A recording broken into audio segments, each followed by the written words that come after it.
Të nderuar miq, do të flasim për çështjet e drejtësisë, por jo vetëm, edhe ato që shqetësojnë kombin, atë dhe unë të gjitha këto do t'i trajtojmë ditën e sotme me zotin Tartar Baza, ish kryetari i KLP-s, avokat me mjaft poste dhe pozita të rëndësishme që ka pasur në sistemin e drejtësisë. Dhe jo vetëm, zoti Bazaj, përshëndetje dhe faleminderit shumë. Përshëndetje, kënaqësi dhe për mua. Zoti Bazaj, si e kemi trekëndçin e drejtësisë? Trekëndçi i drejtësisë është i fortë? I fortë, po më duket sikur debati me kryeministrin nuk e di kush do ta fitoj betejën në fund. Si qëndron sipas mendimit tuaj çështja e pagave? Kush ka të drejtë? Me miratimin e paketës ligjore, pra bëhet fjalë për 2016, sidomos ligji 96/2016 për sistemin, pra për magjistratët, unë mendoj se drejtësia ka të drejtë. Pse? Sepse në fund të ditës pagat e gjyqtarëve dhe të prokurorëve duhet të referohen atij ligji. Pa diskutuar ligji për prokurorin, që sepse doli dhe shoqata e prokurorëve nëse keni parasysh kushtetutën e tjerë. Pra, gjyqtarët e prokurorët realisht duhet të trajtohen në mënyrë dinjitoze, absolutisht, sepse në fund të ditës është shtylla më e fortë e një shteti.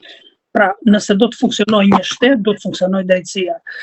Dhe për parantezë mund t'ju them i nderuar që unë do t'i tregoj vetëm një moment, pas luftës së Gjermanisë, pra pasi kishte humbur Gjermania, shefi i kabinetit të drejtësisë të kohës i ka shkuar kancelarit gjerman dhe i ka thënë: kemi humbje shumë të mëdha, zoti kryeminist e kancelar që kanë ata. Pse i thaj, po kaq milion ushtar, kaq miliard dollar, kaq shu, kaq humbje, kaq dëmtime, kaq banesa, kaq. Dëgjoj dhe goxha i tronditur ky këshilltari në atë kohë, i mbaroi sa kancelari mbarove, po i tha: drejtësinë si e kemi shumë të fortë. Shteti i gjermanëve do të bëhet shumë i fortë. Pra, nëse një shtet do të jetë i fortë, do të funksionojë drejtësia. Dhe nëse do të funksionojë drejtësia, gjyqtarët dhe prokurorët do të trajtohen në mënyrë dinjitoze. Duhet të trajtohen pagë, duhet të trajtohen me mbrojtje personale, familjare të pasurisë tyre dhe duhet të trajtohen me strehim. Dhe çfarë unë për shembull jam kundër këtyre, do të thënë, magjistratëve.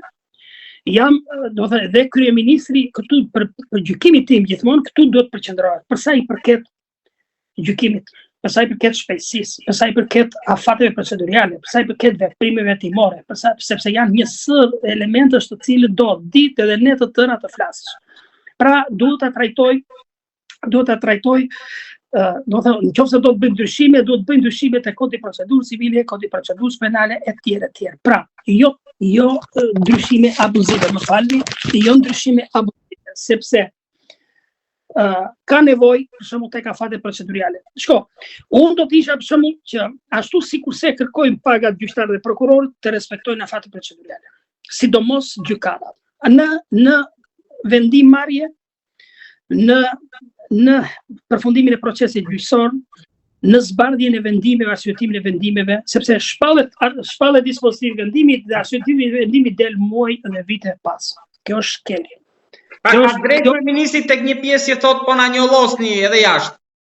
Po pra, sepse në momentin, ajo shpreha e njohur, drejtësia vonuar, drejtësia mohuar. Pra, ti shpalli vendim sot si gjyqtar dhe pas 2 vjetësh zbardh vendimin, po pse kush e di? A është përdorim detyre? Nuk ka. Pra, këtu të mbaj përgjegjësi gjyqtarit. Ose prokurori, për shembull, nis hetimin ta supozojmë kryer veprime të paligjshme. Këtu po, pra këtu do të bëhen ato ndryshimet radikale. Për shembull, në kohën tonë me sa mbaj mend unë ka qenë që nëse një gjyqtari i prisheshin 5 vendime, automatikisht duhet të ikin nga detyra zotëri. Sepse unë jam avokat dhe nëse juve më vini dhe 5 qytetarë njëri pas tjetrit dështojnë, a më vjen mua njëri të trokas në studion time të avokatisë? Po pse ti si gjyqtar nuk mbake përgjegjësi që tu prish ka vendime? Sepse që të prishet vendimi gjyqësor do të thotë ose i paaft, pra nuk do të qëndrosh në sistem, ose i korruptuar. Po njëri në tjetër, se s'ka tjetër gjë aty. Nuk e i paaft, zotëri hap krau se vin të tjerë. Ose i korruptuar, shtohen 2 vepra penale. Pra, më kupton, kështu që sepse ke korrupsion aktiv e korrupsion pasiv. Ti akuzohesh drejt për korrupsion pasiv. Pra unë mendoj në këtë konotacion duhet të përqendrohet kryeministri. Për sa i përket trajtimit, zotëri trajtoi ata njerëz, ata kanë rrisje përsipër, sepse ata shpallin vendime, ata kanë fatet e njerëz vendor, ata respektoi në mënyrë dinjitoze, po kërkoi llogari në mënyrë dinjitoze. Pra unë jam komplet kundër sa i përket kësaj pjese. Gjyqtarët dhe prokurorët zotëri duhet të trajtohen. Po në fundit edhe piramidën e pagave vetë qeveria e ka në dorë për ta miratuar. Sepse me miratimin e ligjit, më kupton? Me miratimin e ligjit 96/2016, pra, më kupton, janë saktuar qartësisht rritja e pagave në trajtimin në mënyrë dinjitoze. Kushtetuta po e ka të saktuar këtë pjesë, se në fund të ditës këta parlamentare miratuan, janë 140 deputetë që miratuan këtë paketë të reformës drejtësie. Kështu që unë gjykoj që për këtë pjesë kryeministri nuk ka të drejtë, për sa i përket të tjerave ka shumë të drejtë, sepse ti nuk ke të drejtë si gjyqtar të abuzosh me dosje, ta mbash pafundësisht dosjen. Ti ke një afat procedurial. Për arsyetimin e vendimit, ti ke një afat procedurial për veprimet e tjera, ti ke një afat procedurial për dozimin e dosjes. Pra, pse mua ti si avokat, nëse unë nuk e çoj brenda 15 ditë apo si e ka caktuar gjykata, ma quhet, pra, më kupton, kurse ti si gjyqtar s'ma ke bëjsi, këtu ka të drejtë kryeministri. Tjetër, unë me sa kuptoj kryeministri është, domethënë, për sa i përket jurisprudencës, domethënë nuk e ka fare iden. Nuk e di se si e këshillojnë dhe ata këshilltar, por unë kam thënë dhe herë tjetër, nëse do të isha këshilltar i kryeministrit, unë nuk do ta lejoja kryeministrit të dilte në këtë pjesë. Kërkoj zotëri, ka nevojë shumë për ndërhyrje ligjore për sa i përket kodit procedurë civile, kodit procedurës penale. Këto janë dy bazat kryesore. Dhe çfarë do të thosh atje, për shkak që është shumë e nevojshme. Që kur shkojnë në shkollë për drejtësi, ndaj në seksion, domethënë edhe institutet e së drejtës, të drejtën. Pra, do shkoj unë sot në universitet, fakultetin në vitin e parë juridik, po për çfarë? Për avokat, për gjyqtar, për prokuror. Një. E dyta, sipas instituteve së drejtës, civile, penale, administrative, tregtare. Pse? Sepse fokusohen dhe sot për shembull ti shko sa bukur është sot janë gjyqtarët e gjykatës administrative. Ata janë profesionistë. Sepse janë kualifikuar, dhe kaq vjet që është miratuar, në 2012 mos ka bofsha ligji për kodin e procedurës administrative. Pra më kupton, dhe detyrimisht gjyqtarët duhet të fokusohen tek ajo fushë, pra tek ajo fusha që ti specializohesh, te fusha civile të supozon, te fusha penale, te fusha administrative, te fusha tregtare. Kështu ndaj. Pra këtu ka nevojë i nderuar, unë mendoj që të dy kodet kanë shumë nevojë për ndryshime. Por paralelisht edhe formimin, sepse nëse unë marr formimin për civilist, unë personalisht pretendoj për civilist. Por nëse marr për civilist do të jem i informuar që kur futem në shkollë do të jem informuar vetëm për civilist. Pra, përzgjedhja duhet bëhet që në fillim. Dhe pedagogët duhet të jenë përqendruar në këto lloj fushash sipas gjykimit. Dhe këtu duhet ndryshuar, këtu duhet kapet kryeministri, këtu ka të drejtë. Sa i përket thash një herë dhe për mua duhet trajtuar në mënyrë dinjitoze. Zoti Babaj, por me që jemi rreth momentit të gjykatës kushtetuese, se është momenti i saj. Ky tashmë jo vetëm për këtë vendim, por edhe për atë të kompetencave. Ju keni besim që kemi një gjykat me këll që do jap një vendim të drejtë në të dyja rastet, pra mund takohet të drejta me drejtësinë? Shikoj nderuar, unë jam absolutisht në mbrojtje të strukturës posaçme. Jo pse unë kam qenë një nga ata që kanë votuar këtë strukturë, absolutisht dhe ata kanë defektet e tyre, sepse ata kanë mirat e keqet e tyre, por gjithsesi domethënë sepse nuk ka njerëz pa gabime, por unë mendoj që ajo strukturë duhet mbështetur. Unë do ta thosha pak troç edhe vëndçe, ky është një turp kombëtar. Është një turp kombëtar, e them me kompetencë të plotë. Kush? Domethënë të bësh ti e lagu, se lagu. Jo i ngrohtë, jo i thatë, po zotëri, ti ke sot, je përpara situatës shumë të rëndë sot. Bet fjalë akuzohet zvendës kryeministri. Zotëri, shkarkoj. Kaq, në mënyrë dinjitoze, sepse mos mendon se ky popull janë kaq naiv dhe nuk arrin të kuptojnë. Janë shumë reagojnë. Është tjetër muhabet, arsye sepse nuk reagojnë tjetër gjë, s'është pjesa ime ajo punë.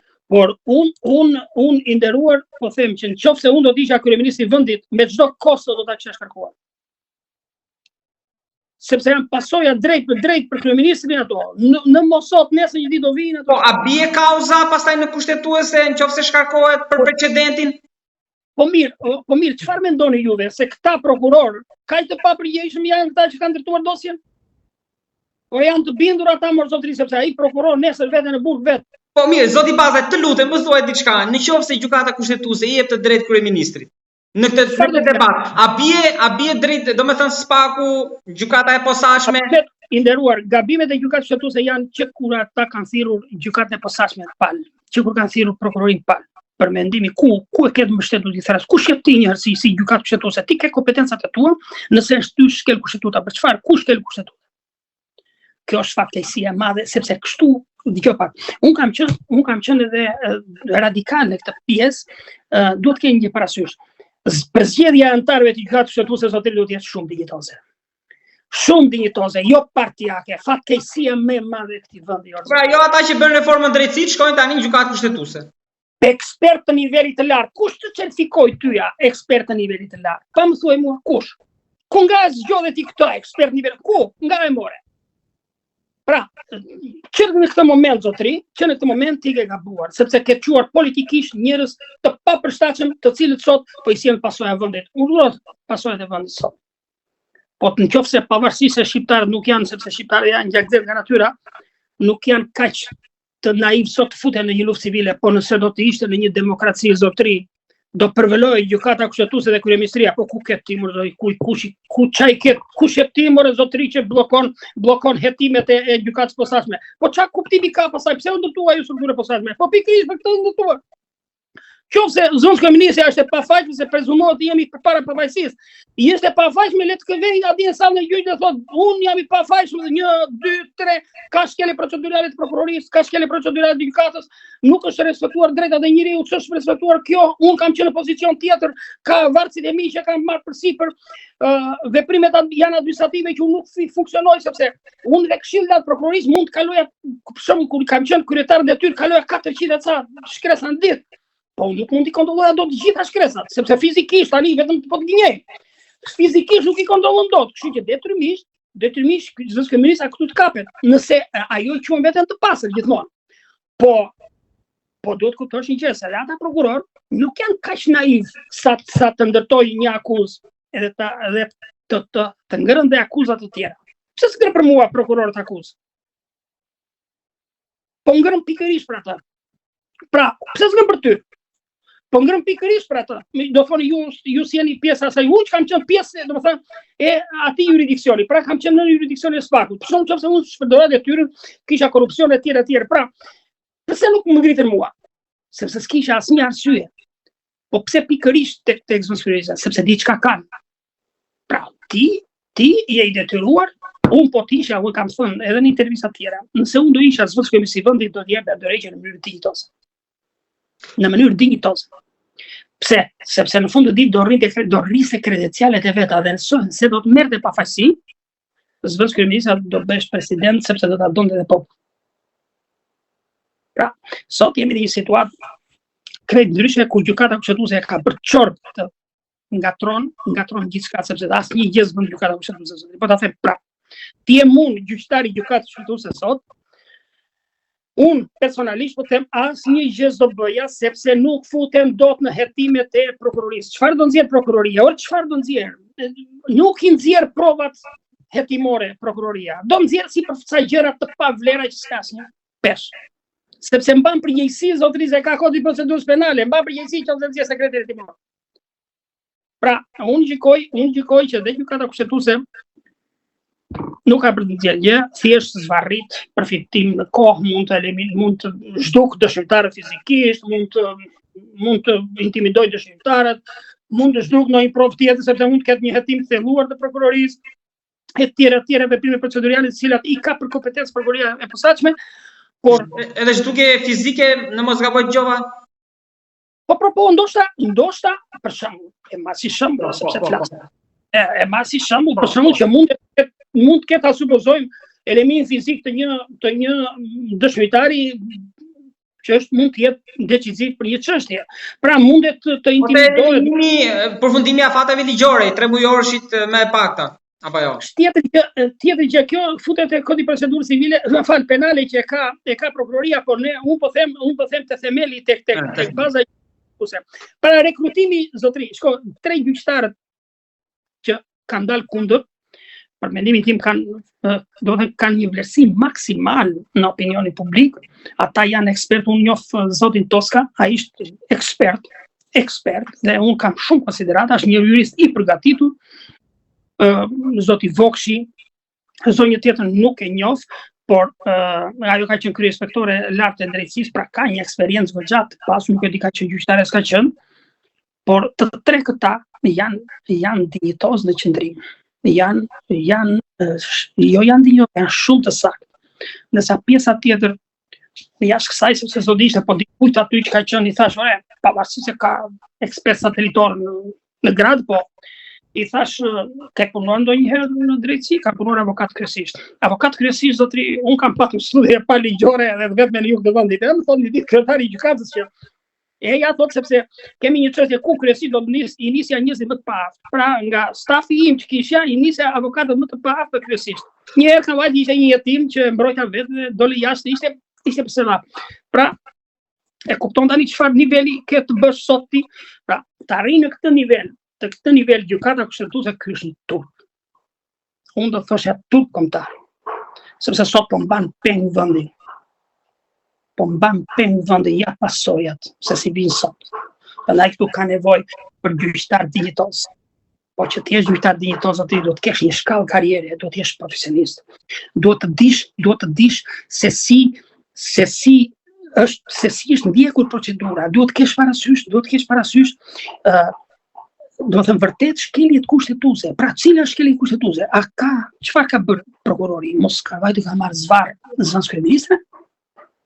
Ka shkel drejtat e njeriut? Jo. Çfarë ka bërë? Ka kryer veprime procedurale. Çfarë ka bërë Biro Kombëtare e Timit? Ka kryer veprime procedurale me urdhër të prokurorit, të kontrolluara nga gjykata, të vendosur nga gjykata, sepse Biro Kombëtare e Timit nuk e kryen asnjë veprim tjetër. Thjesht vetëm zbaton urdhrat titulli ekzekutiv, pra urdhri ekzekutiv që ka lëshuar prokurori mbi bazë të vendimit të gjykatës. Të posaçme, sepse të kesh një parasysh nderuar, sot ka ndryshuar procedura penale. Domethënë, juve sot si prokuror më sillni materialet mua dhe thua po, tartar baza sot do të hetohet sepse ka fuskot në kompjuter, ka 5 vepra. Ka prova të jashtëzakonshme dhe mua më vjen Biro Kombëtare e Timit thotë zotëri, un kam sot, domethënë sepse ka lëshuar urdhrin e prokurorit, pasi e ka miratuar gjykata, pra unë si gjyqtar e miratoj, e ta ja jap BK-s. BK-ja vjen këtu zotëri thotë po, unë kam një urdhër ekzekutimi për vendimin numër kaq, datë kaq, do sekuestroj kompjuterin tuaj. Pra kaq punë bën Biro Kombëtare e Timit, s'ka asnjë gjë tjetër Biro Kombëtare. Pra dhe vjen këtu, merr kompjuterin, bën veprimet e veta, bën hetimet, e kalon ekspertizë etj, pra janë veprimet e tjera të cilat nuk janë pjesë e kësaj. Pra nuk ka kryer asnjë shkelje procedurale, domethënë struktura e posaçme, sepse i fusët 3 këto sektor, pra gjykat, prokurori dhe BK, por thjesht ka respektuar një vendim gjyqësor i cili është i detyrueshëm. Dhe unë i nderuar që këtu kryeministri duhet përqendrohet dhe nëse ka nevojë për të bërë ndryshime, ai do të thras grupet e interesit. Zotri, nuk bëhet me këshilltar të cilët nuk kanë qenë një ditë në drejtësi të japin ata mendime për drejtësinë. Harroje. Të dish sa të duash. Merri njerëz të palcës. Palcës do të thotë në kuptimin figurativ. Ata që kanë qenë gjyqtar, prokuror dhe avokat, ata që janë direkt në ballë të luftës. Sepse një general nuk mund ta çosh një general në ushtri e tij të drejtojë një ushtri pa qenë i përgatitur, pa qenë ushtar të luftojë. Gjyqtar, prokuror, avokat, ata janë ekspert fushës për mendimin tim. Ata janë të specializuar, ata të japin mendime, ata kanë debate, sepse do të kuptosh një gjë që kur ke të bësh me juristë të përgatitur, debatet janë shumë të forta. Janë shumë të forta. Zoti Bazaj, në këtë vijë standardi që jemi duke zhvilluar bisedën dhe unë të falenderoj, të lutem jep një mendim edhe për amnistinë penale që po përgatitet të kaloj, sepse reforma drejtësi deri tani dy element kyç kemi parë, po shkon 200.000 dosje stok, 2/3 e të arrestuarve janë në paraburgim, nuk kanë akoma një vendim. A mos duhet që për vepra caktuara penale kemi një amnisti, një lirim, jo me diktatore? Unë do të isha te kjo që juve prekët, sepse kjo është një temë vetë dhe mund të flasë pafundësisht, por këtu ka vërtet nevojë për ndërhyrje, sepse jo të gjithë duhet të merren edhe të kriminalizohen, sepse tu të kuptosh një gjë, arresti me burg, dënimi sjell pasoja sociale shumë të rënda që ne nuk e kuptojmë. Ne na bëhet shefi kur arrestohet njëri, sepse kaq e kemi mentalitet. Dhe u arrestua, kaminatu X-in u arrestua mu bëqefi, o zotri. Po këto janë taksat tona, mor zotri. Pra, këtu duhet bërë vërtet ndërhyrje, ka nevojë ndërhyrje ligj. Sepse nuk e pse ta dënosh, o zotri, dënoje me gjob, do ta këpucës tjetri mes. Dënoje me gjob, s'ka nevojë fare ta fusën burg. Të punoj për shtetin. Dënoje me gjob. Pra, dënoje me gjob, tjetra çfarë ndryshimesh?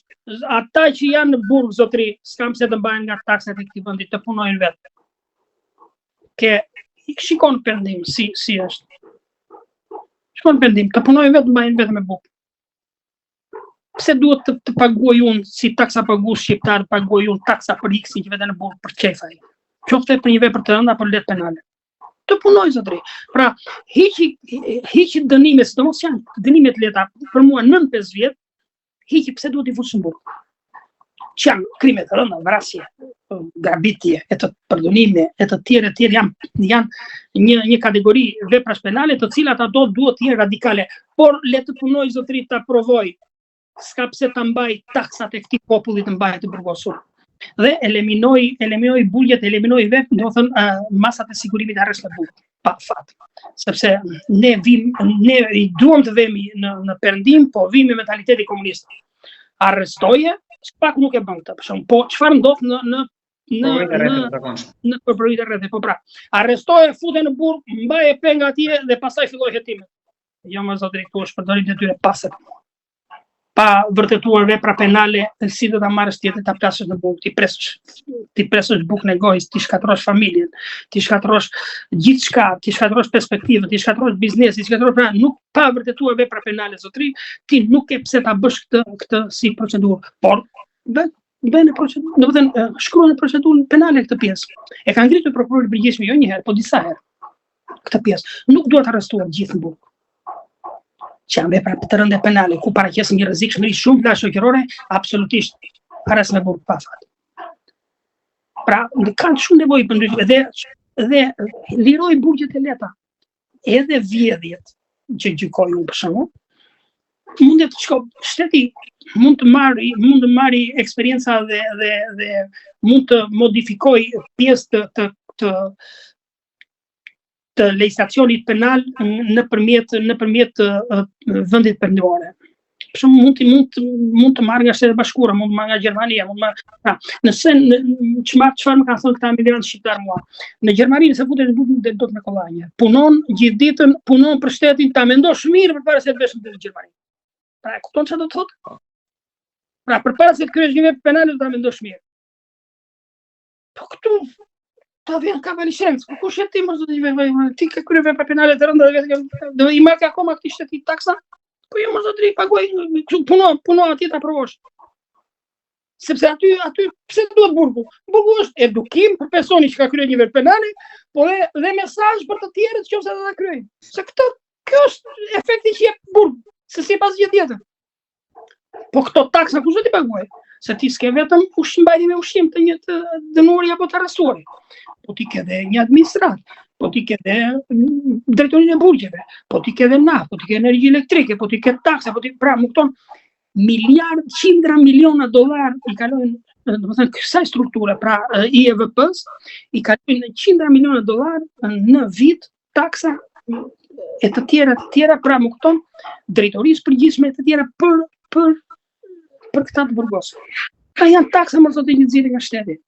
Pra këtu për vendimin tim duhet të përqendrohet kryeministri. Por çfarë ndodh nderuar? Fatkeqësia më e madhe e këtij vendi është që deputetët nuk zgjidhen Zotri, nëse do të bësh një shtet dinjitos, deputetët të jenë ekonomist dhe jurist. Ekonomist dhe jurist.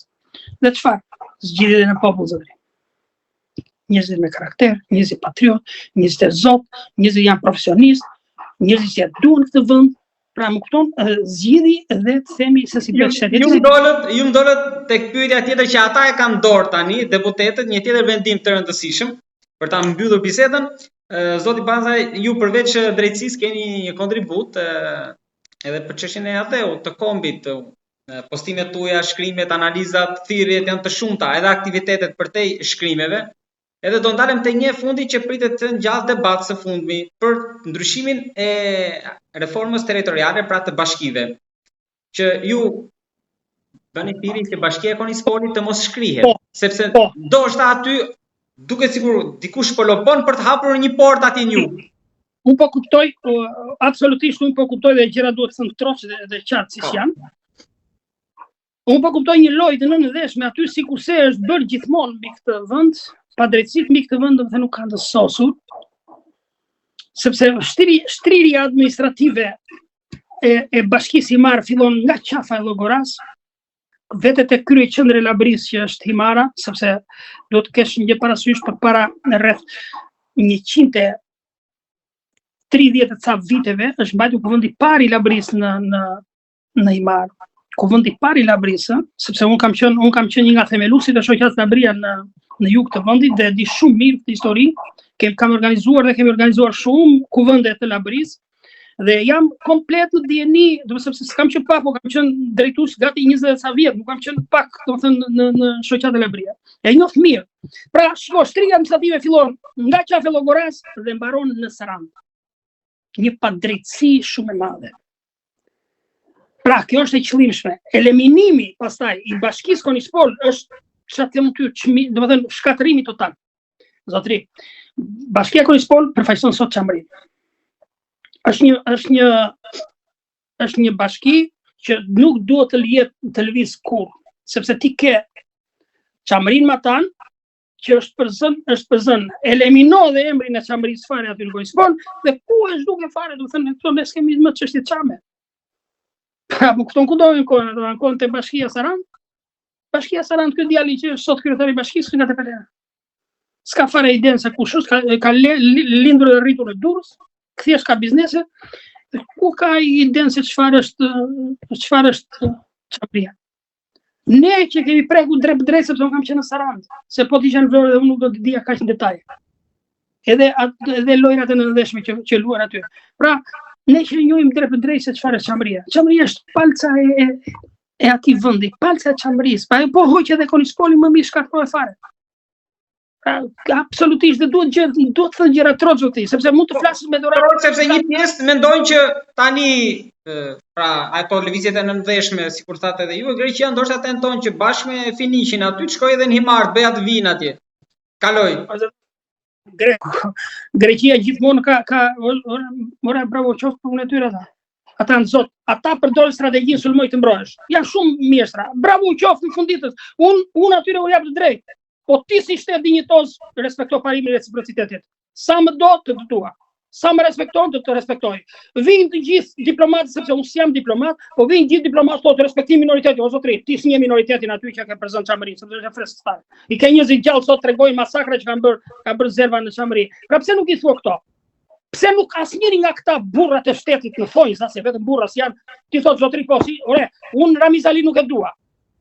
Po Ramiz Ali ai tha, zotri, Çamria është e imja. E shikojeni për kuriozitet se çfarë i ka thënë kryeministit park kur ka ardhur kryeministi park grek. Unë nuk e dua, unë e kam kundërshtar politik vetë. Domethënë qysh atëherë e shpërmend për herë fundit. Po pra, ai, shiko, po thuaj tjetrit atë që ka. Jepi tjetrit, jepi Cezarit atë që i takon. As mos ta bëj tërë fare syri për atë punë, një të drejtë tënde kombëtare, se në fund ditës le të më vrasim, more. Duhet të vrasë, le të vrasë, bëj çabes po brava unë, dhe shkon. Po në fund ditës tregoj vendi atij që i takon. Tregoj vendit ai ata po shndrojnë dot, zoti Bazaj do qëndrojnë dot. Po nuk e di se çfarë këllë kanë në një skenar të tillë, sepse si shumica, por edhe opozita. Shiko, po këta, po ku ka, një janë këta, mos i ngatro fare, një janë opozit s'ka këtu vetëm një është.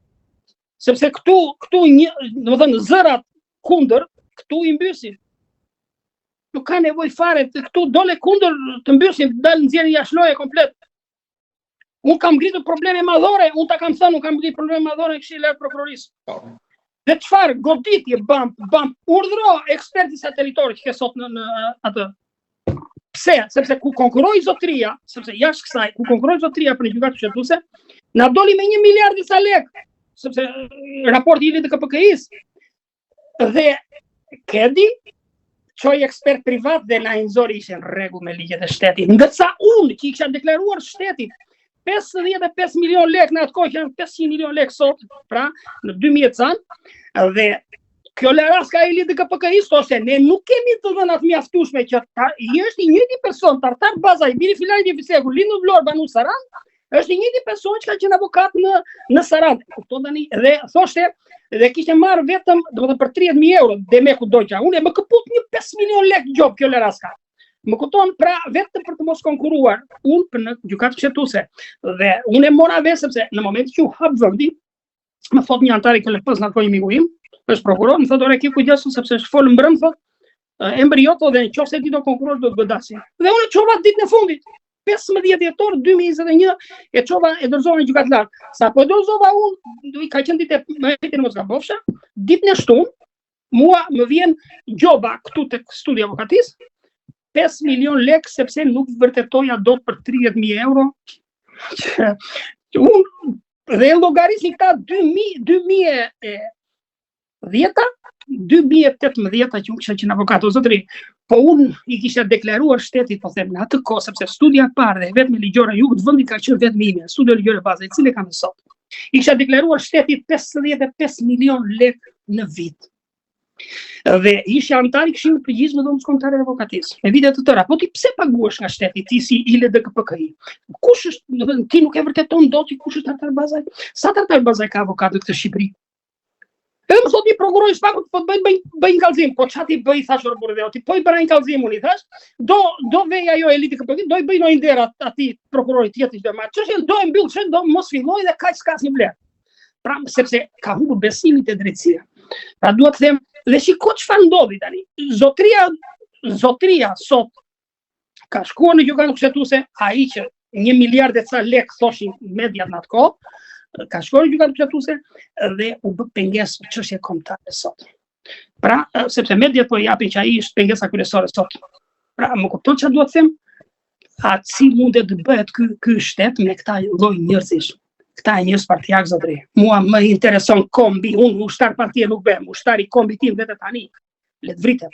Tani nisem direkt për çështje kombëtare. Po jo ushtar partije.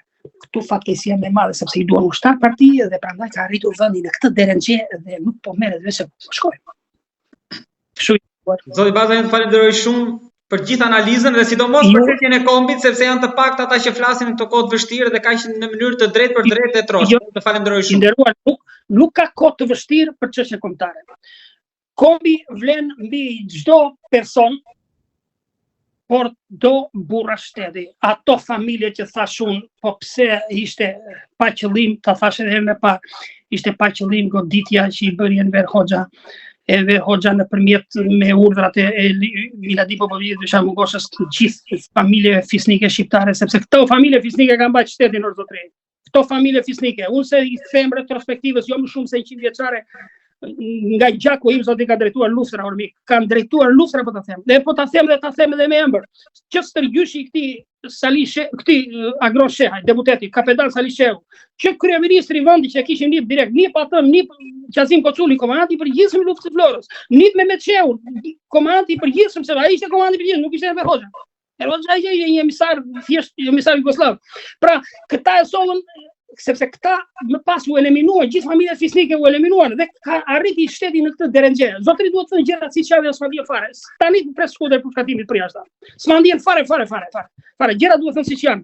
U përpara kombit vjen asnjë gjë jeta ime. Fare. Në sekondë të më pushkatoj. Pra, çështja kombëtare është mbi jetën e gjithkujt. dhe s'ma bën tërë syri për çështje kombëtare. Unë kam shumë miq minoritar sa për djeni dhe kur debatoj me ta ndonjëherë më thonë e miratojnë në zotëri. Do thosh ti, Greku ka strategji, ju lumt, janë të zotat ata. Ata janë të zotat, ata duan vendin e tyre. S'janë si puna jo. Ne bëmi servila, po pse? Ti pas ke të drejtë për kosh. Që minoritetin i kemi miq, unë kam miq familjar sa s'bet më, po edhe popullin grek në realisht do të thënë jemi po ti hysh retrospektivës së vjetën, jemi një popull pellac jemi ata, një gjak jemi. Me përjashtim ata që kanë ardhur nga Mongolia, po flas arvanitës e tjerë. Por aman e pranojnë ata në debate, sepse unë kam shumë miq familjar madje. E pranojnë debate këtë saksi. Sepse dhe vetë minoriteti sot, qofse hyn historisë tyre, ata ndjekin nga labëria i grip, hasmëria dhe se unë kam qenë themelues dhe drejtues i shoqatë Labëria dhe jo pak, po mbi 2 dekada. Dhe di shumë mirë se si kanë lëvizje. Dhe shikoj sot Xhaferi, shejtanive të mira, kush i mban Murati e drejt. Këta janë minoritar. Po jashtë kësaj, i njëjti zogu, unë them, i njëjti ne do ta respektojmë ashtu sikurse i ka njëjtur. Po dhe ata e pranojnë këtë fakt. E pranoj këtë fakt që është e vërtet, pra zëri duhet të thënë zotëri siç është e vërtet. Mua më pëlqen thot shumë, unë kam shumë miq, po them, kam miq familjarë, minoritar plus pleksur një milioner, po. E vërteta është e vërtet. E vërteta duhet thënë siç është. Kështu i nderuar që të falenderoj për bisedën e drejt për drejt dhe shpresoj që të flasim sërish, edhe herë tjetër, edhe do flasim për masakrën ndoshta të Tivarit, edhe për gjyqin Hak që është drejt fundit, edhe për shumë çështje të tjera kombëtare se ndoshta është momenti për ta rizgjuar këtë ndjenjë. I nderuar, i drejt për drejt do të jem derisa të kem frym. Të falenderoj shumë. Shumë respekt dhe punëbar. Faleminderit.